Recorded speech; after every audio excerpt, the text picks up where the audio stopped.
Gerai. Labas rytas, mėly konferencijos dalyviai.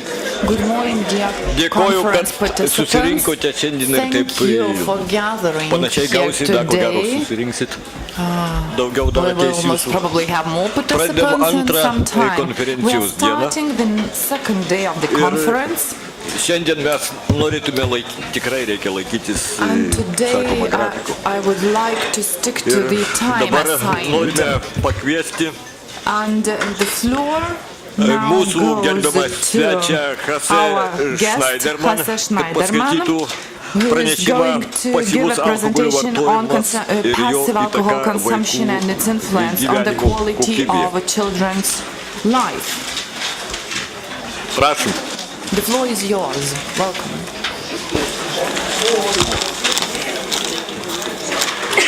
Good morning. Labas rytas. I am from Denmark. I'm surprised to see so many people here Friday morning at 9. Thank you for inviting me to talk of some of the things that I find very interesting to my life. I have been working for 10 years with alcohol policy, now in a network, in Nordic Baltic networks, and before that I was in addiction centers, treatment centers with families, and before that I was treated as an alcoholic or an addicted person myself because I was drinking for 20 years, bringing up my children in a family. So what I'm going to talk to you about is very important to me, as I also myself grew up in a family with alcohol problems for 20 years in my life. So I have a long interest in alcohol policy and what is happening to children in families where one of the parents are drinking heavily. The first things that I want to say is, of course, that I realized that you were discussing bad habits amongst children and young people, and also addictions. To me, the main problem of alcohol is drunkenness. You don't have to be addicted. You don't have to be dependent on alcohol to create problems in your environment, in your family. And this is what I'm going to talk to you about. And I will do this. I have just had Slim's watch so that I can keep time. And I have made some 100,000 presentation slides, so I'll go through them within the next 20 minutes. I think that I can do this. Ir tikiuosi, kad aš įsitilpsiu į tas 20 minučių, nes esu parengęs labai daug skaidrių, bet bandysiu kažkaip susitvarkyti. Na ir kaip, Aurelijau, kaip čia veikia šita priemonė? This one, okay. This is an overview of my presentation today. First, I would like to take you into the conceptualization of alcohol. I mean, there has been many ways to look at alcohol problems during the last 100 years. And then I will show you what happens in a family when there is someone drinking. And then I will give you a short-term and long-term effects of what is happening to children in families with alcohol problems. And if I am able, I will also tell you a little bit about what you can do to help ką galima padaryti, kad padėtumėte vaikams šeimose, kurios turi alkoholio problemų. Vakar kalbėjome daug apie vaikus, apie išsame alkoholio kontrolės politiką.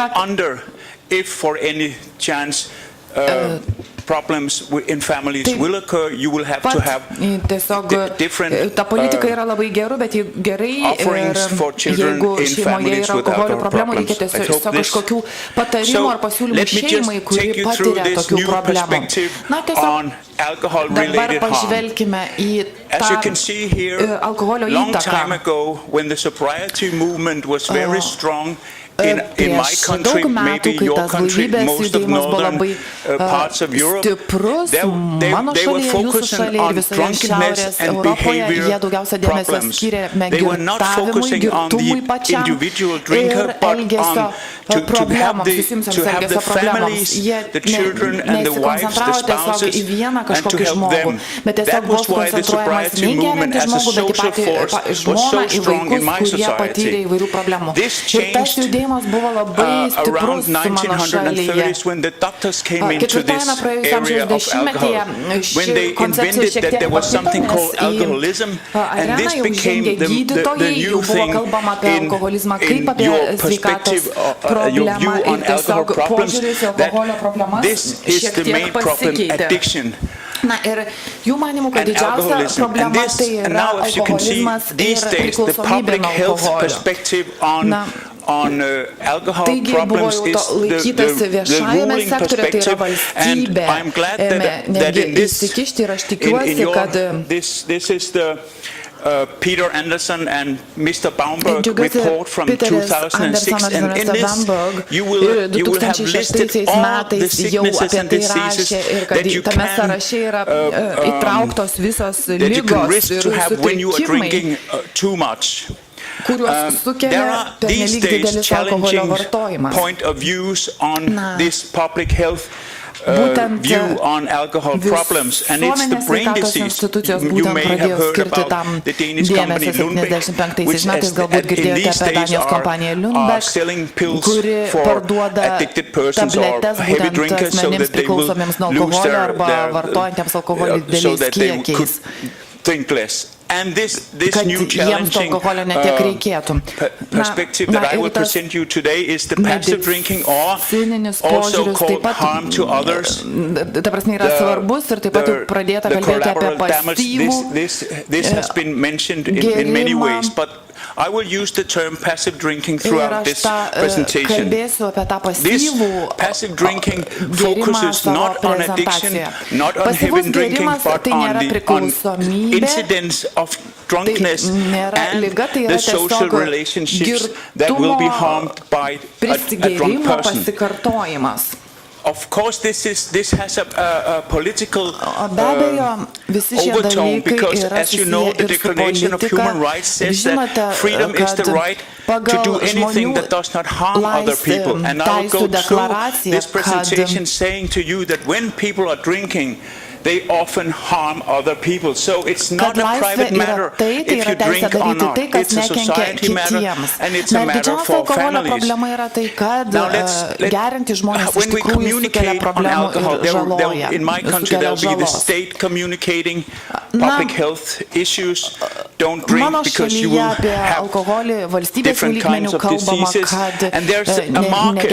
I mean, alcohol industry is very heavy marketing and selling this, and most of the Danes will, when we ask the Danes why are you drinking, they will mime what is said in the alcohol marketing industries campaigns. They will go over and over and say, I'm having fun, I'm relaxed, I'm released, and so forth, so on.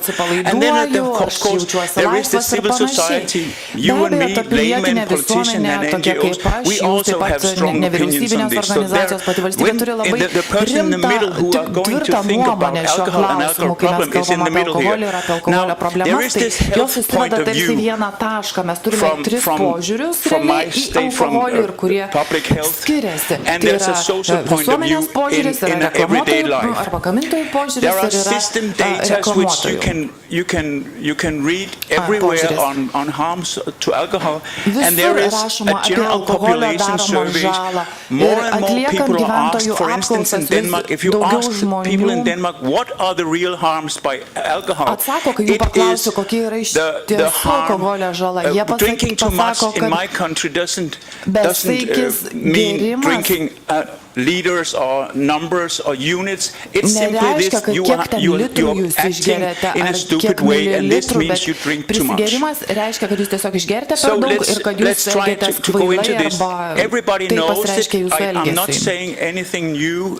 Every time someone, the person in the middle here, is drinking, there are a risk that they have a default in their social role. This is some in the family household, in the workplace, in the public areas, and amongst friends. And this can be measured and are measured in more and more reports from everywhere in the world.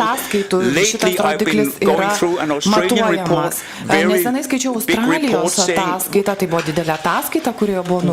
what harms can be done by alcohol in your work role, with education, workplace, also in your roles as on traffic, injuries, accidents, interpersonal violence, and so forth, so on. And let's see the family role over there, where you have the children and your spouse and your family. So in all these roles, you have a chance to harm others when you are drinking. Actually, the Australian report that I just mentioned estimates that 50% of all harms and costs by alcohol is borne by someone else than the drinking person. And I don't think that in my country we don't have reports on the harms from drinking persons. And that's we were just having a meeting the other day, and this is one of the things I think. The cause of this is, of course, that you will point out to the person who are drinking to be responsible or irresponsible. So this is a picture from your country. I was here a few years ago. This is taken. So this means that when you are drinking, you are often harming others, and this is children. I will go through now, very short, a Danish children awareness project that the public health department did for 10 years. I will go through these slides are just what is happening when people are drinking in families. These are numbers, and I will not let them bother you long. What is happening, but what is important is that we do not know how many children are hospitalized due to someone's drinking. We do not know the death of children due to alcohol, with stillbirth and cot death. But we have a lot of reports coming in all over the world saying that so and so many children are harmed by someone drinking in family. I think that this is only the top of the iceberg. I think that system data is only seeing the top of the iceberg, and when you look closer to it, you will find that many more. It's likely that children are more commonly neglected, ill-supervised, physically hurt, and emotionally affected than agency reports tells you. Now let me just go back and discuss for you a minute. What is an alcohol problem? Is there a normal drinking person present, or in my country, or heavy drinking persons, or addicted? We do know these categories, and you know the report, Peter Anderson report, says that alcohol can cause 60 known physical and mental neuropsychiatric conditions. One of them is alcohol dependence, but it's only one of them. But it usually takes, in my country, 10 to 12 years before you drink so much that you have one of these diagnoses. And in the meantime, you have, of course, been drunk a lot of time and harmed other people. Defining an alcohol problem from the children awareness problem, this is a very famous Norwegian from the Competence Center saying that alcohol problem exists when the drinking disturbs everyday management duties and functions of the family, and when the emotional bonds between family members are strained and disturbed by the use of alcohol by someone else. This is the definition of an alcohol problem that I can relate to. What happened in my family during my upbringing was that